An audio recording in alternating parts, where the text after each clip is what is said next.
August 22, 2024, isiniwalat ng taong ito ang mga napakabigat na revelasyon kay Alice Guo. Sabi niya, ang tatay ni Alice ay konektado sa pinaka-makapangyarihang grupo sa China, ang CCP or Chinese Communist Party, at meron di umano siyang mga ebidensya na magpapatunay sa aligasyong ito. Sa kabilang dako naman, tinumbok at naisip ni Senator J.B. Ejercito ang posibilidad na maaaring mayroong nakapasok na CCP or Chinese Communist Party dito sa ating bansa. At ito ang nais at gusto niyang malaman kay Alice Guo. Sino ba talaga ang tunay na mga boses, no, in this web of international syndicate na pumasok dito sa ating bansa? At sana po yan ay sabihin po ni Ms. Go ngayong umaga.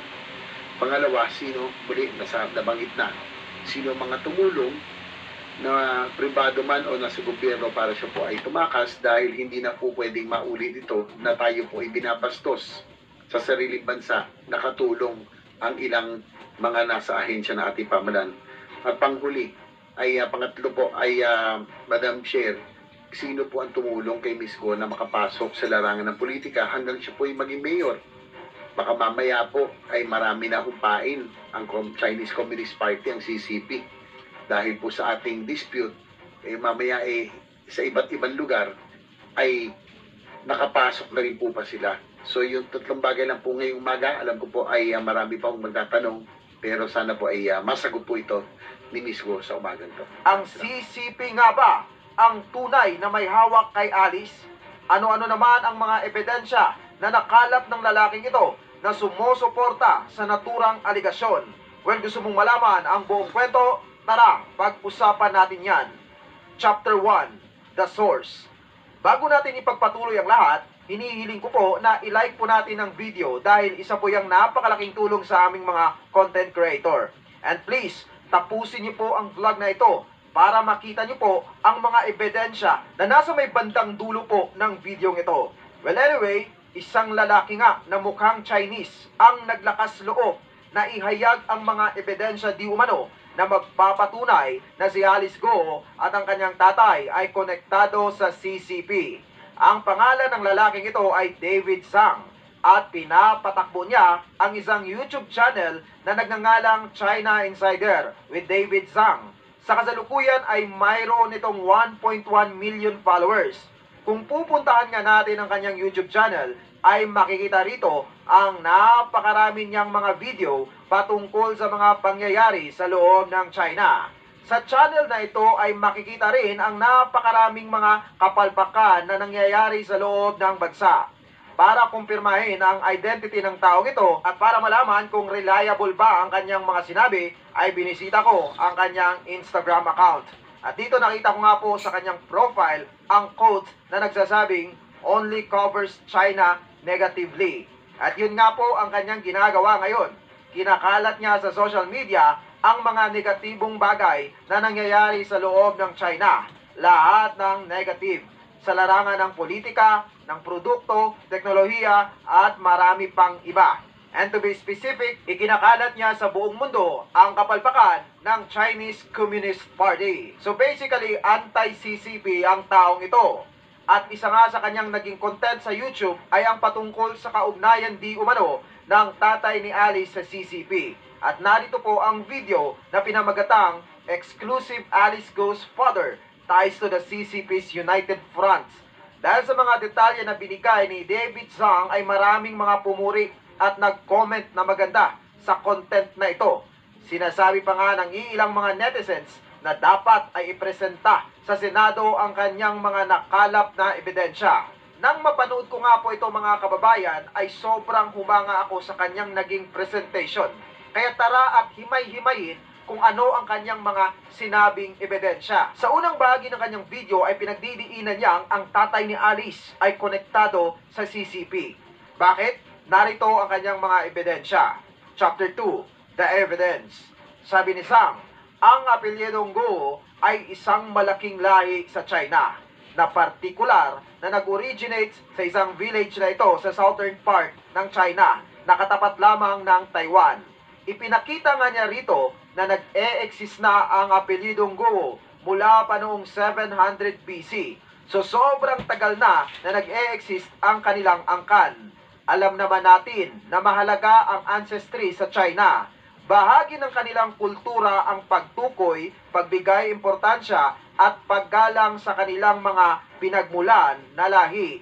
Ang tawag po dito ay Veneration of Ancestors. Ayon sa Chinese website na ito, nililista raw po ng mga Chinese or kino-compile at nilalagay sa isang libro ang pangalan ng kanilang mga ancestors from generation to generation. Yun din naman po ang nakakahanga sa mga Chinese mga kababayan, ano?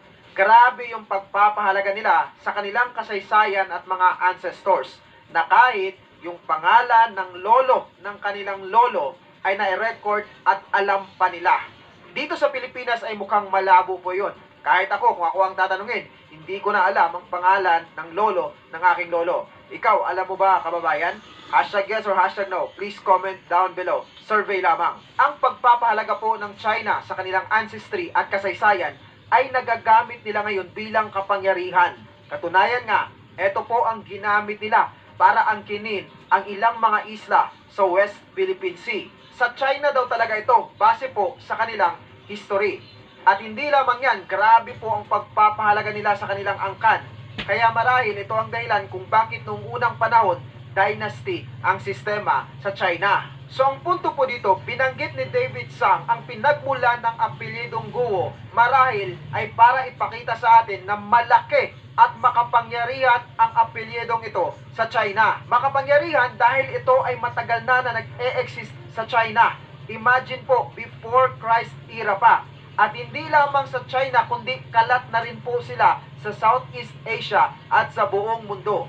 At ayon nga po sa Chinese website na ito, ang Guo ay mga overseas Chinese community. Kaya di na nakapagtataka na sila ay nandirito rin sa ating bansa. At huwag na po natin itong patagalin pa. Ipasok na natin ang sinasabing ebidensya ni David Sang. Sabi po ni David, mayroon daw nag-send ng picture sa kanya. Ang picture ay pagbati or congratulation message para kay Alice Guo nung siya ay nanalo bilang mayor. Ang nakasulat po dyan sa binilugan ni David Sang ay ang lugar or village kung saan nag-originate ang Guo surname, ang Chow Tai.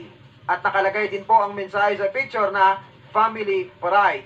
In short, they are proud sa naging achievements ni Alice.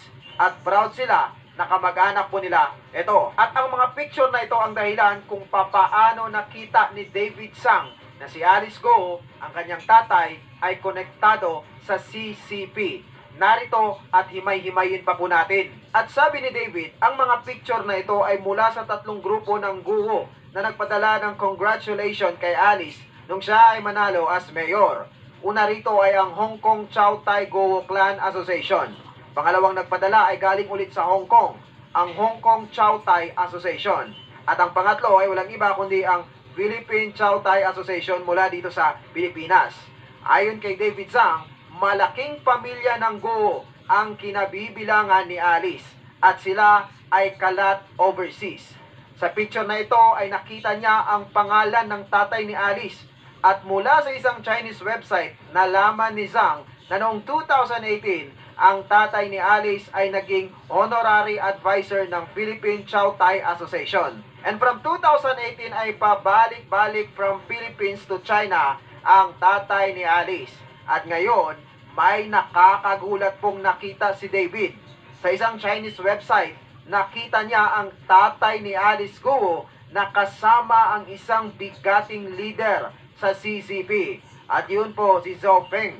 Si Zhou Peng ay Deputy Director of Coordination Departments of CCP.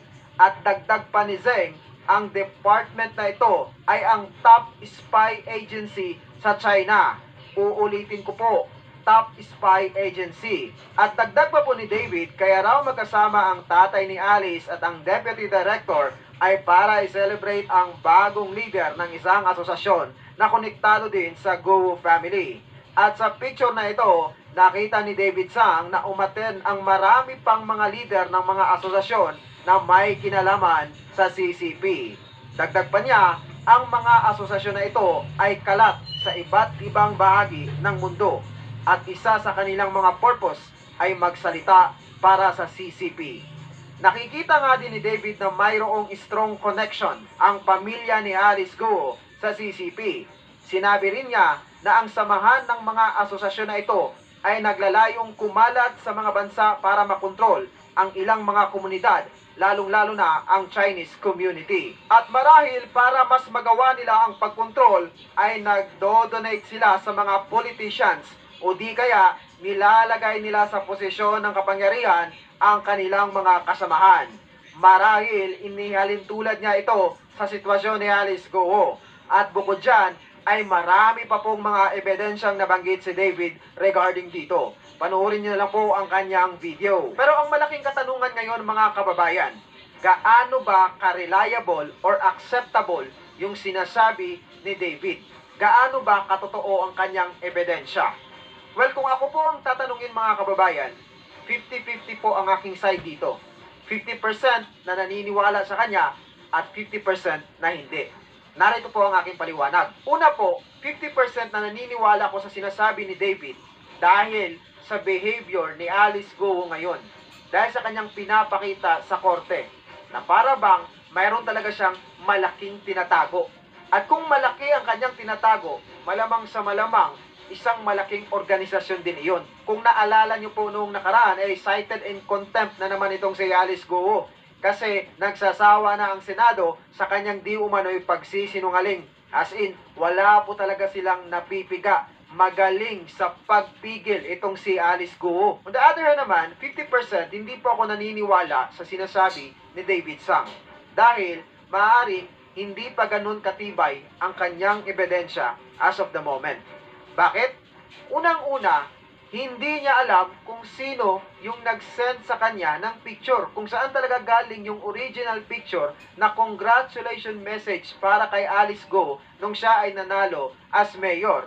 Malay natin na ito ay pinrint lamang or ginawa lamang sa Photoshop tapos sinend sa kanya. Siguro ang tanong po ngayon ng iilan sa inyo, papaano yung picture na kasama ng tatay di umano ni Alice Go yung mga CCP leaders?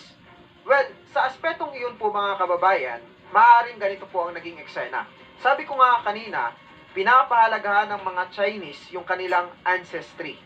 Tapos syempre, dahil malaking pamilya itong Go, meron silang organisasyon, meron silang asosasyon. At dahil meron silang malaking asosasyon, syempre yung mga politiko sa China, o-honor or papahalagahan din yung asosasyon na yon. Dahil syempre, malaking pamilya ito. At dahil nga po malaking pangalan ng Go at malaki ang kanilang organisasyon, syempre, ere-respeto rin sila ng CCP. At kung mayroon silang okasyon, pupuntahan ito ng CCP, magpapadala sila ng representative. Kaya napunta po doon yung deputy director. It doesn't mean na porket kasama ng tatay ni Alice Go at ng Go Association ang ilang mga opisyal sa CCP ay kaparte na agad sila ng CCP. Well, that is just my balanced and unbiased opinion regarding po sa sinabi ni David Sang. Pero hindi pa rin po maiwasan ng aking isip ang katanungang, what if totoo talagang galing sa CCP si Alice Go at ang kanyang tatay? What if marami na pala sila dito sa ating bansa? Para sa marami pang konspirasiya, kaalaman at mga politikal na usapin, patuloy lamang na tumutok dito. Ako po si Evan PUP. Mabuhay ang bansang Pilipinas. Peace out!